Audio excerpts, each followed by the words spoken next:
Hi, everybody, and welcome to this episode of Geeky Ogre Podcast. I am Knock. Fucking serious? Rah-rah. Some! Wave. And it's kind of a shotgun show again. We're just talking about Ant-Man and only making $58 million. Yes. So, it made... Now, Thursday, we're up to 71, but still. Up to 71. You At said a $130 million projected budget. So... Yeah, again, there's a lot of animosity towards it going into it. You know, you look at people who mainstream audiences. You're not gonna, you tell your regular, normal girlfriend who, hey, you want to go see Ant-Man? They're gonna be like, Ant-Man? I don't know. Yeah. Ant-Man. It doesn't have the same effect of going, oh, hey, hon, you want to go? I know you're not a comic book fan, but you want to go see Thor? Oh yeah, Chris Hemsworth naked or shirtless body. Now, granted.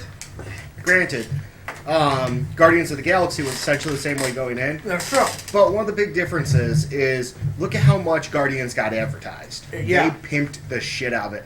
Not just like the movie itself, Yeah. even in the comics. We started getting a lot more Guardian stuff in the comics, a lot more crossovers with Star-Lord, Groot, and everyone They showing up. pushed them to the forefront pretty hard. Scott Lang got pushed a little bit, but not much in the comics. Not anywhere near what Guardians coverage did. And I think that I don't think they were planning on this to be a big one. Yeah. I think they were hoping that it would just kind of squeak by. Passable. And be there to get Ant-Man in.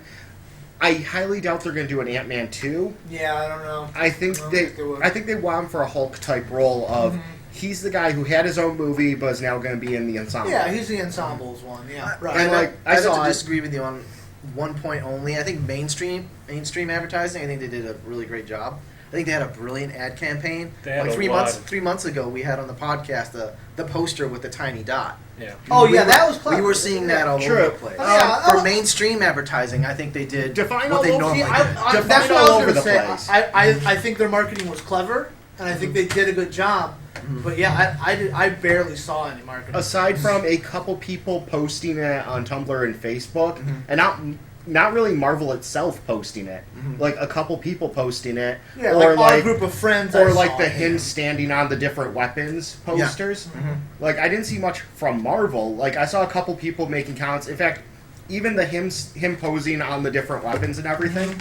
I only really saw that because some guy made a fan-made one of him standing on Widow's boob and told everyone that was the official one, and so people freaked the hell out. I really didn't start seeing those until maybe a couple and then weeks somebody in every thread that goes on and on about this because other people found it and were like, "Oh my god, look at this!"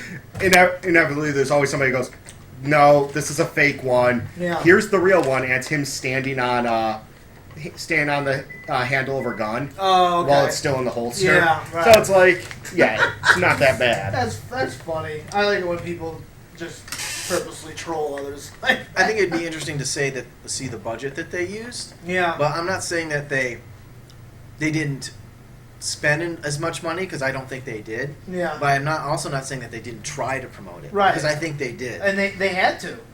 Because again, with Edgar Wright, like with enthusiasm, you have people. They just wanted to do it on the cheap. You need that enthusiasm, especially because its production woes were so public.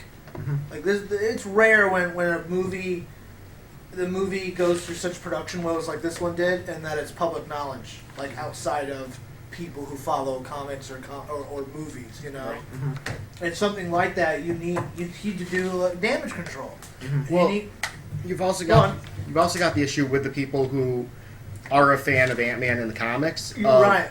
Scott Lang. Different characters. I was hoping we wouldn't get into this. It's gonna happen. No. I'm gonna save that for when you guys have seen the movie. Yeah, and all that. That's when we'll get into my issues with Hank and Janet and what, because I'm a Hank Pym fan, I'm a Janet Van Dyne fan, I'll say that. But from what I've seen of people I've talked to, Scott Lang fans are more recent, mostly from the Marvel Now. I think I know the cover just had the number 4 on it, the Fan 4 symbol. I think it was technically the Future Foundation. Oh yeah, that for a while, but yeah, I know Kindle has a Scott Lang trade. I don't know what it is, but I know it's all the Scott Lang Ant-Man. Oh yeah, well I mean he was the second Ant-Man, but that's the thing. Like most real Scott Lang Ant-Man fans I've seen have been from Marvel Now to current. Yeah. Like before And Marvel before now that, is not that old. no, it's a couple years old. I Yeah. mean, and that's the thing. It's mostly what I've seen are either Hank Pym fans like myself or Eric O'Grady fans. Right. That's my phone. That's my horrible text noise. It happens. Yeah. I like the picture message noise. Oh, you were telling me about that. Yeah. And they're both labeled the same thing, but this one sounds like a get the fuck out, the building's gonna blow up noise. So there's that. Anyways, Yeah. but yeah, I think that, so they have an issue there of, realistically, they're going into a narrow gap Yeah. of people going Sorry, yeah. it's either people like me who are put off by the fact of Janet not really being in the movie, Right. and the way Hank's been treated by Marvel anyways By Marvel in the anyways, past yeah. 30, 40 Has years. You know, they've been Spinning. working real hard to kind Spinning. of push him into the background. Yeah, I feel, and you know. and don't get me wrong, Michael Douglas was fucking phenomenal. Yeah. Right. But still having the older Hank Pym, It's definitely a repurpose. saving that a for later. repurpose thing. Yeah, Repurposing saving that for of later. the But so you have people like me who are coming in a little bitter because of that. Yeah. You have people, but most people are saying they're just going, "Who the fuck's Scott Lang?" Yeah. There's a lot of people that go, "Who the fuck's Ant-Man? What does Yeah. he do?" Well, that was kind of the problem what they had with Green Lantern, because the kids have been watching the cartoons and everything. It was Jon Stewart, Jon Stewart. Green Lantern. So going into that movie, going, "Who the hell is Hal Jordan?" Which this is how they're getting around that with the newer one is they have both. Yeah. So, which I think it's a good way to go. Because you really have to do something different from 2011 Green Lantern, Yeah. and the best compromise, because for me, I'm not a huge Green Lantern fan. I like it enough, but I don't have any like preference for character. The things that I always loved about Green Lantern was the Corps itself, Yeah. the police force itself, Right. and I think that's the best way possible to go That's a about good this way to put movie. Is the Corps bringing make it about the Corps and bring them both in, Mm-hmm. or even all three of them. But I think we're going to stick with. I think they're going to stick with John and Hale. I don't think they're going to. Who's the other one? Kyle there. Kyle and the most recent is Simon. Oh, that's right. I'm Fall, missing the one though. Yeah. The gym teacher. You mean the police officer, Guy Gardner? Yeah. Oh, Guy was a yeah. police officer, Yeah. Baltimore, I believe. Right. But Yeah, so I think they're going to stick with it too, and I think that's the way. John's not a bad way to go because John has a lot of name recognition Yeah. and fan recognition. I'd say he's probably the second most recognized Lantern. Green Lantern, Earth Green Lantern, and that's because of the DCAU. Yeah. That's because Justice League was so. I mean, and it was great. It deserves And it was every good, bit. yeah. Like Justice League and Unlimited brought him into the forefront of here's Green Lantern. Hey, by the way, it's Jon Stewart. Yeah. And And yeah, he's an bringing awesome him character. in gets you a bit away from the travesty where they destroyed my favorite, Hal Jordan. Right. I see a trending thing in comic book movies. There's a character I really, really like. We're gonna. They're gonna suck in They're gonna suck in the movie or be relegated to a side character. Yeah. Right. So yeah. Can't wait for that Captain Marvel movie. Yes, but luckily Perlman and the writer from Inside Out Inside are on Out, that. So yeah, I mean, yeah. here's hoping if they I get a have good hope for director. that one. Speaking of Inside Out, saw Inside Out, Yeah, and yeah. I gotta say that was a brilliant movie. I agree. One I of do the need to best, see it. one of the best of the summer, and I would say hands down Pixar's greatest achievement to date. Shit, And that's really? not to discredit what they, the Toy Stories and Monster thing, Bug's Life. Yeah. Those good stuff. I'm not including Cars. Yeah, this just It is a brilliant movie. mind-boggling Brilliantly how much conceived. they did in this movie. Yeah, And it just goes to show once they're able to get let loose, do the Yeah. things that they do well, Yeah. you have to churn out toy making movies. right. They can make and not brilliant sequels work. and everything. I think if they can get off their asses and get their thumbs out of their butts, Mhm. it's easily like a best picture contention for me. Yeah, I think it'll definitely get a nod for best. I think- best yeah. animated. Yeah. And honestly, I mean, I haven't seen a lot of animated features this year, but Uh-huh. it should have a good chance of winning that. Yeah. I mean, you can easily see this film as not an animated feature, but as a film. Right. I mean, it's it's that just- well it's done. that well. The storytelling is so impeccable on that. and just the stakes alone too. You know, like I was telling you about earlier, it was like the stakes in this movie seem so. They're not. It's not world saving. You're not saving the galaxy, Right. or a city's in danger. It's just a little girl's happiness at stake. But it feels. Whoa, you say that like that's a light thing. Well, this is what I'm saying. Like people would think, oh, just the happiness of a little girl versus the weight of the world. Like you'd think one would be more important, being world saving, and it's completely not. And this movie just proves that it's not. That's what drew it back to Monsters Inc. for me, because that's what Monsters Inc. got done really well. Was it about the little girl? Yeah. You know, and Sully and their world too, but basically the little girl. It was just about her. Yeah. And this goes, the reasoning for which that. is a cool little tie-in for Ant-Man. I think after the bloatedness of Age of Ultron, and I don't mean bloatedness as in a bad way. I do. But just With how big the scope was. Right. I think So- Ant-Man is a nice palate cleanser with how Now- kind of contained. And actually, on that note, one of the biggest things of, yes, you have this whole thing of, okay, there's Yellow Jacket, the Yellow Right. Jacket suit, all that, blah, blah, blah, blah, blah. Like, those are the stake. Those are the superhero stakes there. Right. But realistically, again, you know what the real stakes are? The happiness right? of a little girl. Yeah. It's him trying to live up to what his daughter sees him Wants to as, be, yeah, and get right. to the point where his wife will even let him see his daughter Right. again. No, Oh, it- and Rara, you will be happy. Hank Pym makes a very snide comment when he suggests bringing the Avengers in on this. Yeah, I want to keep this out of Stark's hands, and you know what? They're probably too busy dropping cities out of the sky, anyways. Yeah. So there you go. There you go. Yeah, see, consequence. There it is. You got it. But again, we'll save more in depth on that for later. Yeah. Oh, hey, the Die Hard episode of Cleveland Show. This is an awesome episode, by the way. Yeah. Anyways, Yeah. God, what was I just gonna say? but yeah, so I mean, again, it's the happiness of a little girl, and yeah, you have the bigger stakes, but still. It means all the world. Oh. Pause. I'll step out for a moment. Yeah, you do that. Nobody wants to inhale. What?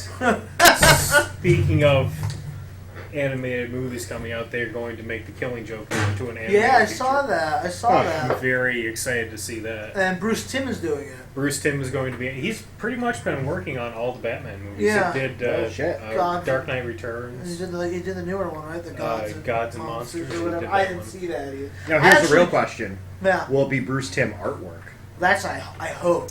Yeah. And Mark Hamill wants to do the Joker, and so they better let him. I've heard, Yeah. I've heard that they want him. I've heard Yeah. that he wants to do it, but I don't know if he'll actually do it because he's still working on Star Wars. Yeah, that is true. So Although, I would hope that he could just record him via phone or something, you know, right, because he doesn't. he's gonna phone it in literally. Yeah, literally, yeah, because he'd probably be. It's what the Joker would want. It's yeah. The guy that did the voice for Under the Red Hood, I thought he did a good job. Yeah, I'd he like did a to good job. Hear Yep. him return. Yeah. Well, you know how I liked was Troy Baker in Arkham Origins. I thought he did a very, very good Mark Hamill impression. I actually Yeah. thought it was Mark Hamill, Right? Yeah. and actually responded to your post on our podcast site. Yeah. That I'm experiencing some Mark Hamill fatigue. Well, yeah, I was. I'd like to have a different voice. I was excited to see him. Spoilers for who hasn't played Arkham Knight. Damn it. I was very happy to see him return in some capacity. You know, Yeah.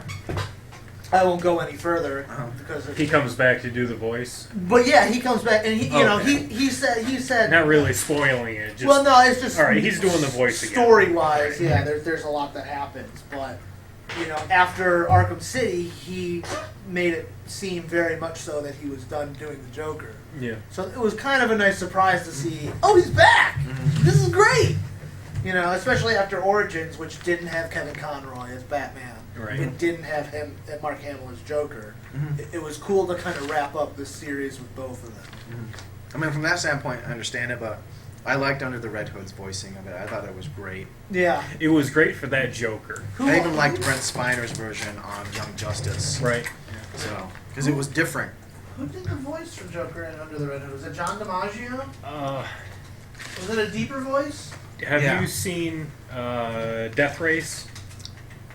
By the way, I'm going to laugh if it was DiMaggio, because you know what that would mean.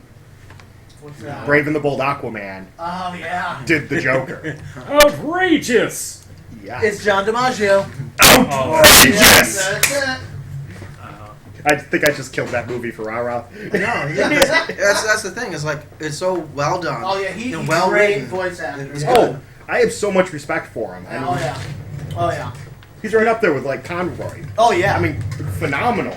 I mean, Bender, Jake the Dog, all those great. Yeah. You know, and The Killing Joke is not the first adaptation I would have wanted for their next animated adventure, but with Bruce Timm on board, I think it'll be pretty cool. Oh yeah.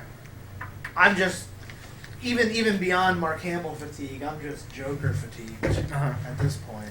We're not going to get into I will that. second that. We don't have time to Yeah, get into yeah, that. Yeah. That's a whole other topic for another day. The Joker is a top of his own. Yeah, yeah. There's just been so much, which was nice for Arkham City because at first when I saw him return, I was like, "Are you fucking kidding me? Yeah. Are we doing this again?" Right. But it doesn't. It doesn't do that. It's become predictable. yeah, right. And that's the Joker thing. should not be predictable. And look, all I'm saying is when Loki thought that he was game predictable, he stopped Ragnarok, helped the Avengers, and killed himself all at once. So, and that came out of fucking left field. And yeah, then that's out of left field. and then reincarnated as like a 10-year-old boy. Yeah, right. Right. So, having gone from Marvel to DC, should we get into Man of Steel as a revisit, or no, should we save that? We should save that until next time. Because I would like to revisit it myself, Yeah. since I haven't seen it since 2013. Go ahead and watch it, and next week we'll get into it. Yeah, because I'd like to revisit that. I think I should rewatch it myself. Yeah. How are you gonna rewatch it if he's got it? He's Oh, got you have the it. I have the DVD. That's the DVD. I gave him my Blu-ray, and I kept my DVD. I bought a combo pack because it was $5, and $5 was worth my curiosity. Yeah, $5 was too much. Yeah, well, in retrospect, a little bit, yeah, but that's besides the point. When And they that's come out what- with a Green Lantern Man of Steel combo pack for $250, I'll buy it. maybe, I don't. maybe. I pay $10. Actually, you know what? I just realized something. I spent more on a single Blu-ray of the Green Lantern movie than I did on the combo pack. For Man of I spent Steel. $750 Oh, for boy. the Green Lantern Blu-ray. Yeesh. Voodoo has Yikes. the Watchmen and Green Lantern combo pack for $10. My friend. I was tempted, but Yeah. I didn't do it. My friend has the Ultimate Watchmen set, which comes with like 4 different versions. There's like the Watchmen theatrical cut. There's like an extended cut. Then How there's do you extend that? yeah, and then there's there's the director's cut, which is even further extended. Is it like 5 hours? Right, and then there's the ultimate cut, and the only difference between the director's cut and the ultimate cut is that they've added in the Tales of a Black Freighter animated series into the movie. Okay. It's not my favorite because it already kills the pacing of the movie, and the pacing in that movie is a little wonky as it is. I think the director's cut is really where it's at. It's long. It's like 3 hours, 12 minutes. But it's awesome. I actually just rewatched that a few months ago, and I still feel like he adapted it to a fault. You know, I think he wasn't sure. He didn't have enough sense to know what didn't work and what worked, and he didn't. I understand why. You know, he didn't want to because it's unfilmable. So he thought, well, I'm just gonna. My storyboards are the graphic novel. Is the graphic novel itself. So Which, he yeah, pretty you much don't want tried to to- alienate your fans because everyone expects you to do. They want to see Watchmen, and then, for all intents and purpose, he gave us Watchmen. He tried filming it panel for panel. Right, Okay. right, and that's why it's 3 hours and 12 minutes. No, I mean, long. to be Exactly. fair, that's not the first unmakeable movie to be made. that is exactly right. And We have to look back to Stanley Kubrick and Lolita with that one. Oh God, yeah, great movie, by the way. But that's why people they give Zack Snyder a bunch of shit for that movie, but I give him all the credit in the world because I think he I think he adapted it to a fault. You don't need to make everything because otherwise it's the same fucking thing. I might as well just read the graphic novel Right. and get a more substantial experience from that. Right. Well, that and the ending for the movie made a lot more sense for the movie than the comic book ending did. Yeah. The comic book ending is great for the comic. Yeah. But when you have a movie audience, Yeah. you can't really pull that out of your Yeah, ass the way at the that end. movie was working towards it wouldn't have been. Yeah. I like the change they made. Yeah. I Yeah. think I it was. thought so too. Yeah. Yeah, it was a good wrap up to stop it from being another like 6 3-hour movies long. Yeah, right. Because it's not Peter Jackson. Yeah. Yeah. So, good shit. Pretty good. Yeah. All right. I guess that wraps it up for this week. Yeah. Final thoughts on anything, guys? Excited for the Spectre trailer, although there was some weird stuff attached to that, but I was glad to see something more Yeah. substantial. Spectre's trailer looked awesome. I'm excited for that. Man from Uncle looks good. Yeah, yeah. You got movie money for that. Yep. For buying Man of Steel. Yep. So, I'll have to look forward to that.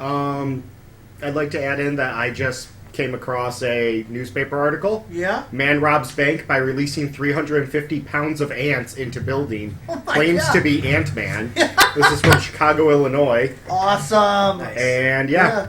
Also, Jurassic World has now surpassed the Avengers to become the third largest movie of all time, Nice. behind Avatar and Titanic. Wow. So crazy. So Crazy there's shit. that. Yeah. Alrighty, signing off. Bye bye.